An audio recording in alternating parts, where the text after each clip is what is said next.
I occasionally think how quickly our differences worldwide would vanish if we were facing an alien threat from outside this world. And yet, I ask you, is not an alien force already among us? Looks like you got an object right in front of you, Mark. Can you look out there? Discovery, we're sending you an orbiter. Stay vector. Sparkling bed of diamonds out there. A real picture, or are we just getting some video fuzz?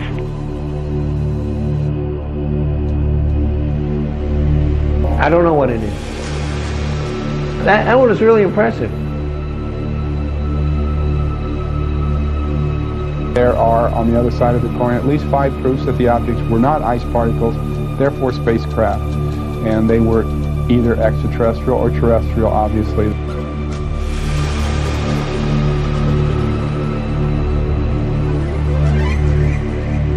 We have an unidentified flying object.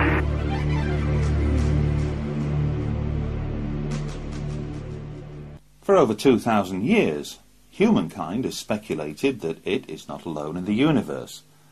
But it wasn't until September 1959 that American astronomers first put forward a practical, technically feasible proposition to search the cosmos for life forms other than ourselves. Less than a year after that, the idea was translated into practice. Since then, SETI, the search for extraterrestrial intelligence, has fired the imagination of millions around the world. However, the practicalities of SETI make the proverbial search for the needle in the haystack pale into insignificance. In fact, it's been calculated the quest is more akin to delving for a 2-inch bodkin in a haystack 35 times the size of Earth. All sky surveys up to a distance of 70 million light-years made at Harvard, Buenos Aires and Ohio since the 1970s have failed to detect any evidence of omnidirectional transmissions. After years of analysing hundreds of billions of signals, fewer than 100 have given the appearance of artificiality, and none of these could be relocated in repeated surveys.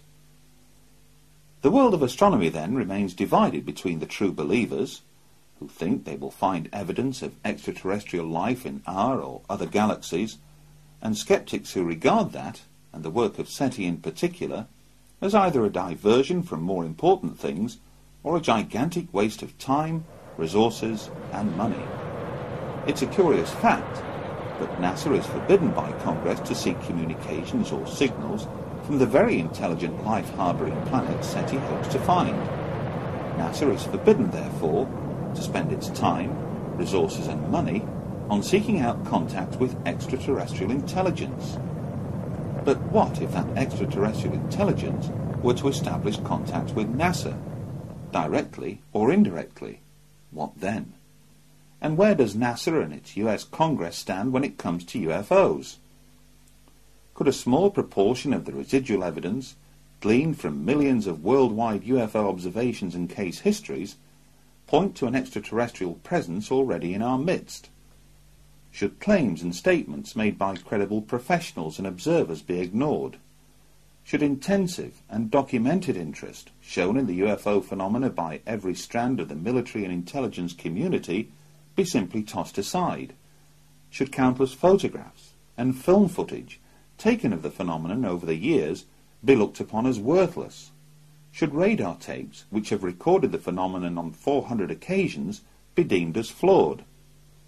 Should Congress, then, pay lip service to NASA, the scientific community at large, and its military and intelligence chiefs, or is it time that politicians began to address the most important issue of our time? Is man, as some would have us believe, a unique species to this universe, one that evolved over the eons to finally stand upright and walk this planet, one that was able in the course of less than a century to progress from horse-driven carriages to putting a man on the moon? How was this staggering technological progress achieved over such a short period of time? Is it pure coincidence, then, that midway through this period, reports of flying saucers began to emerge from around our world? At the precise moment when man was signalling his intentions to step forth from his earthbound environment, the phenomenon we now term UFOs signal back. Throughout the documented history of those early pioneering manned missions into space, one can find numerous references, made by both astronauts and cosmonauts, to witnessing, and sometimes describing, curious anomalous objects seen while in orbit around the Earth. John Glenn likened these to fireflies, and for a time NASA actually believed they had stumbled across living critters, according to one of its retired astronauts, Scott Carpenter. The years went by, and with each passing decade there appeared no let-up in reports of UFO activity. But in the late 1980s, those reports took on far greater significance with the arrival of the camcorder. In the space of a few short years, what was once regarded as an extremely rare event, to capture a UFO on film, has now become commonplace. And while a sizable proportion of that video footage leaves most unimpressed, like the phenomena itself, a small residue of what remains can be termed impressive. In July 1991, millions of people throughout Mexico stared skywards to observe a solar eclipse. That day, several UFOs appeared in those same skies. Skeptics would later conclude that these were nothing more than planets or stars, but the video evidence, recorded independently at several different locations, suggested otherwise.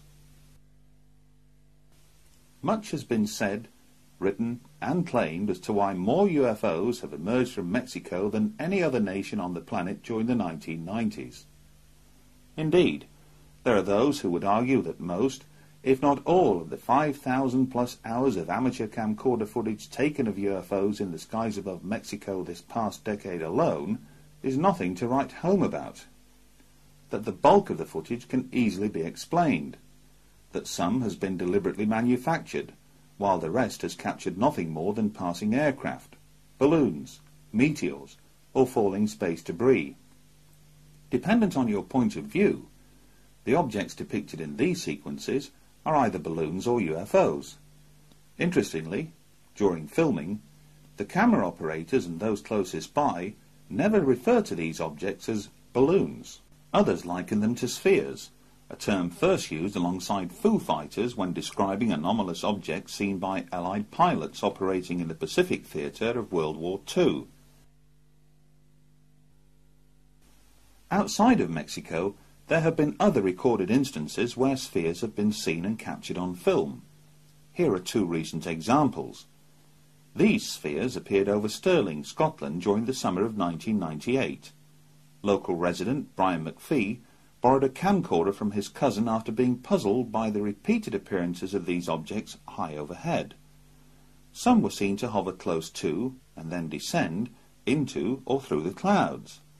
Elsewhere, some were seen to emerge from the clouds before darting away at incredible speeds. And take this as another example. Filmed in broad daylight over central London in July 1999, Christopher Martin was on hand to record the moment when this sphere appeared amidst one of the world's busiest air corridors. Was this a balloon? Or something else?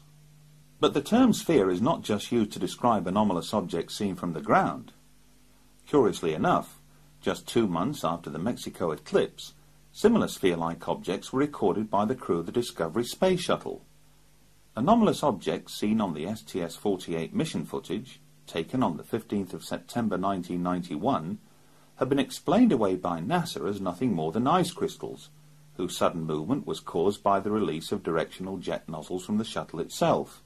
What, though, the mysterious meteor-like streaks seen in the same sequence? And what of this counter-explanation